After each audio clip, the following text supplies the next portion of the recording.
আজ অনেকদিন পর অনেকটা পায়রা একসাথে দেখতে পেলাম।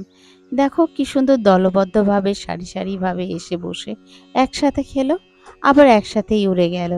ওদের মধ্যেও যেন ইউনিটিটা অনেকটা বেশি, যেটা আমাদের মধ্যে এখনো অনেক কমে গেছে।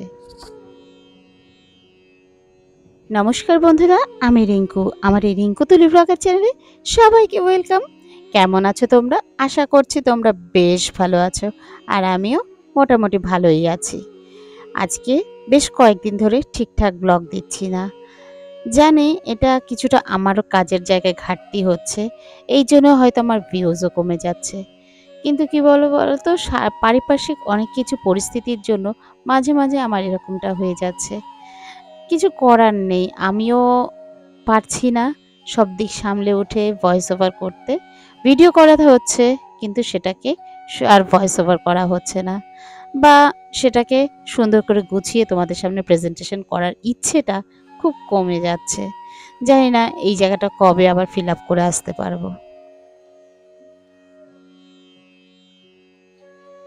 তোমাদের সাথে ব্লগটা যেটা শেয়ার করছি সেটা শুক্রবার দিনের ব্লগ।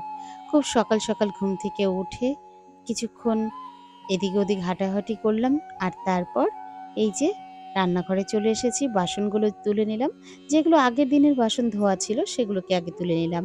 আর কয়েকদিন ধরে না আমি হাঁড়ি কিন্তু মাজছি না। অনেকের কাছেই শুনছি এই হাঁড়ি নাকি রাত্রেবেলা মেজে রাখতে নেই, তো সেই কারণেই সকালবেলায় মাজার চেষ্টা করছি। তোমরা হয়তো অনেকেই জানো আমার কিন্তু কোনো হেল্পিং হ্যান্ড নেই। আমি, আমার শাশুড়ি মা এবং বাড়ির বাকি মেম্বাররাও কিন্তু আমার সংসারের কাজে সমস্ত কাজেই হেল্প করে। যেমন ধরো, শাশুড়ি মা আর আমি মিলে রাতের বাসন ধুয়ে রাখি। যদি আমি বাসন মাজি, শাশুড়ি মা ফ্রিজের খাবার ঢুকিয়ে দেয়। আবার কোনো সময় শাশুড়ি মা যদি বাসন মাজে, আমি কিন্তু খাবারগুলো সব ফ্রিজে ঢুকিয়ে দিই। এইভাবে করে আমরা দুজনে মিলেঝিলে কাজ করি, যার ফলে কিন্তু আমার কষ্ট অনেকটাই কম হয়। বন্ধুরা, তোমরা কিন্তু আমার একটা রান্নাঘরের একটা টিপস ফলো করতে পারো, যেটা আমি সবসময় করে থাকি। যে কোনো সময় রান্না করার আগে চালটাকে কিন্তু সবার আগে ভিজিয়ে রাখি। কোনো কোনো সময় আমি আগের দিন রাত্রেও ভিজিয়ে রাখি। কেন কি বলো তো, তাতে ভাতের চালটাও বেশ সাদা ধবধবে হবে, এবং চালটাও সরু সরু লম্বা লম্বা হবে, এবং গ্যাসও কিন্তু অনেকটাই কম পুড়বে। তো আমি এইভাবে করে কিছুক্ষণ ভিজিয়ে রাখি। আর এদিকে জলও ধরে রাখলাম, তারপরে একটু চা খেয়ে নেব। চা খেয়ে তারপর আবার বাকি কাজে করব। চলো, ততক্ষণ অবধি চা খেয়ে আসি। যারা আমার রেগুলার ব্লগ দেখে থাকো তারা হয়তো জানবে আমি কিন্তু আগে দুধ চা খেতাম। এখন বাড়িতে সবাই মিলে সকালবেলা প্রথম চাটা যেটা খাই সেটা র চা খাচ্ছি। যদিও এই জিনিসটা অনেক আগে আমার দেওর, যে আর কি তালতলায় থাকে, জয়শ্রী, ও আমাকে কিন্তু বলেছিল, কিন্তু তখন আর করিনি। যাই হোক, এখন সেটাকে আবার করছি। এই যে শুধুমাত্র আমার আর আমার দেওরের জন্য চিনি দিলাম, বাকি শাশুড়ি মা আর আমার হাজবেন্ডের জন্য আমি কিন্তু চিনি ছাড়াই চা করলাম। এরপর চা খেয়ে ভাত বসিয়ে দিয়েছি, আর তারপর রুটি করছি। রুটি যদিও শাশুড়ি মা মেখে দিয়ে গেছে এবং বেলেও দিয়ে গেছে, আমি জাস্ট ভেজে নিলাম। আর তারপরে করব একটু আলুর তরকারি, যেটা নীলও স্কুলে টিফিনে নিয়ে যাবে। আর এদিকে কিন্তু আমার অলরেডি মাছের বাজার চলে এসছে। আজ কিন্তু ইলিশ মাছ এসছে। মাছটা কিন্তু খুব ভালো ছিল। মাছটায় নুন হলুদ মাখিয়ে রেখে দিলাম। মাছটা আজকে আমি রান্না করব না, শাশুড়ি মা রান্না করবে। যেহেতু আমার অফিস আছে, আর তারপরে শাশুড়ি মায়ের হাতের ইলিশ মাছের রান্নাটা খুব ভালো হয়। সেই কারণে উনি ছেলেকে খাওয়াতে চাইছেন। তো সেই কারণে কিন্তু আমি শাশুড়ি মায়ের উপরেই ছেড়ে দিলাম ইলিশ মাছটা রান্না। আর তারপরে রুটির সাথে খাওয়ার জন্য আলু আর ঝিঙে দিয়ে একটা তরকারির মতন করলাম, ভাজা ভাজা তরকারি। যদিও বেশি ভাজা করিনি, জল একটু ছেটা দিয়েই বেশিটা সেদ্ধ করেছি। আর তারপরে নীলের জন্য স্কুলের টিফিন গুছিয়ে দিলাম। আমার হাসব্যান্ডের হার্ট অ্যাটাকের পরে কিন্তু রান্নার অনেকটাই পরিবর্তন ঘটিয়েছি। বিশেষ করে তেল, আর ওদিকে দুধ চা, এই দুটো একদম বন্ধ করেছি। যখনই কোনো তরকারি করি সামান্য তেল এবং জলের ছিটা দিয়ে সেদ্ধ করে নিই। তারপরে একটু নাড়াচাড়া করে একটু হালকা মশলা দিলে দেই, নাহলে নাও অনেক সময় দিই। কাঁচা লঙ্কা দিয়ে একটু লবণটা ঠিকঠাক হলেই হয়ে যায়। যাই হোক চলো এরপরে রান্না যেটা করছি, আজকে করছি পটল সর্ষে।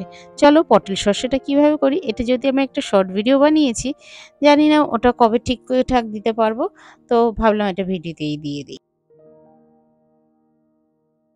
এই সর্ষে পটল করতে সর্ষেটাকে কিন্তু আগে বেটে নিয়েছি, আর ওদিকে পটলটাকেও হালকা হালকা রেখে লম্বালম্বিভাবে চারকোনা করে কেটে নিয়েছি। আর এরপর কালো জিরে ফোড়ন দিয়ে আগে পটলটাকে বেশ কিছুক্ষণ ভাজা ভাজা করছি। তারপর সামান্য হাতে জলে ছেটা দিয়ে এবং তার মধ্যে কিছু সয়াবিনও দিলাম আর নুন মিষ্টি। আর ওদিকে সর্ষে তো বেটেই রেখেছি, কাঁচা লঙ্কা দিয়ে সেটাও এর মধ্যে দিয়ে দেব। বেশ কিছুক্ষণ নাড়াচাড়া করব।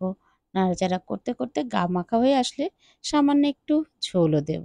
এই দিয়ে তৈরি হয়ে গেল আমার সর্ষে পটল সয়াবিন দিয়ে। আর কিছু রান্না আর বিশেষ করলাম না। আর ইলিশ মাছটা তো শাশুড়ি মা করবে, কিন্তু দুঃখের বিষয় ওটার কোনো ভিডিও করা হয়নি। ইলিশ মাছ দিয়ে আমাদের বাড়ির লোক বেশিরভাগই আলু বেগুন ডাঁটা দিয়ে ঝোলটাই পছন্দ করে। একদম কাঁচা লঙ্কা, অন্য কোনো মশলা নয়। সামান্য নামানোর আগে একটু হালকা কালো জিরে দেওয়া যেতে পারে। তো ওই রান্নাটা সবাই বেশ পছন্দ করে। গুড মর্নিং, আমি রিঙ্কু। আমার এই রিঙ্কু তুলি ব্লগার চ্যানেলে সবাইকে ওয়েলকাম। আজ অনেক দিন এইভাবে ইন্ট্রোটা দিলাম, কেমন লাগছে? আশা করছি তোমরা সবাই বেশ ভালো আছো, আর আমিও ভালোই আছি। চারিদিকে গাড়ির আওয়াজ জানি না কতটা শোনা যাচ্ছে, তবু তার মধ্যে আমি আমার কাজ করে যাচ্ছি। তোমাদের সাথে এই যে ইউটিউব জার্নিটা আমার খুব ভালো লাগার জায়গা, যার জন্য শত কষ্টের মাঝখানেও সারাদিন মনে হয় একবার একটু করি, হয়তো যদি এই ভিডিওটা ভাইরাল হয়, এই ভেবে ভেবেই করে যাচ্ছি। যাই হোক, কষ্ট করলে একদিন সব কিছু পূরণ হয়। কথাই আছে, কষ্ট করলে কেষ্ট মেলে। সেই আশায় রইলাম। চলো, আমার স্বপ্ন কবে পূরণ হয় তার জন্য অপেক্ষায় থাকি। দেখতে থাকো। আর যদি ভালো লেগে থাকে একটা লাইক কমেন্ট করে যেতে ভুলে যেও না কিন্তু। আর অলরেডি যদি তুমি এই কাজটা করে থাকো, তোমাকে থ্যাংক ইউ। তোমরা একটু জানাবে তোমরা আমার কাছে কী ধরনের ভিডিও দেখতে ভালোবাসো। আমার ডেইলি ব্লগ, না আমার লাইফস্টাইল, না আমি যে সকাল থেকে রাত অবধি যে যুদ্ধ করে চলছি সেই যুদ্ধ, মানে আমার হাজব্যান্ডকে নিয়ে, কোনটা? যথারীতি সারাদিন তো অফিস করলামই, মুখ চোখ দেখে বুঝতেই পারছো খুব ক্লান্ত হয়ে গেছি। আর ফেরার পথে আজকে একটু সমবায়িকাতে ঢুকলাম, সেখান থেকে কিছু গ্রসারি থেকে যে জিনিসপত্র নিলাম, নিয়ে জাস্ট ওগুলো নিয়ে বাড়ি যাচ্ছি। বলো না, ঘরে বাইরে সব দিকে কিন্তু আমাকে এখন খেয়াল রাখতে হচ্ছে। আমার দিকে ছেলের জন্য আমাকে খেয়াল রাখতে হচ্ছে, আবার অফিসের জন্য খেয়াল রাখতে হচ্ছে, আবার সংসারে কি লাগবে না লাগবে সেদিকেও খেয়াল করছি। যাই হোক, মোটামুটি এইসব সদাই মোটামুটি নিয়ে এসেছি। চলো আজকের মতন ভিডিওটা এখানেই শেষ করলাম। ভালো থেকো, সুস্থ থেকো। দেখা হচ্ছে আবার পরের দিনের একটা নতুন ব্লগে, নতুন কোনো কন্টেন্ট নিয়ে। এবং তোমরা আমার কি ধরনের ভিডিও দেখতে চাও সেটাও একটা কমেন্টে জানালে বেশ ভালো লাগবে। ভিডিওটাকে আর বড় করলাম না, এখানেই শেষ করলাম। Tata, good night.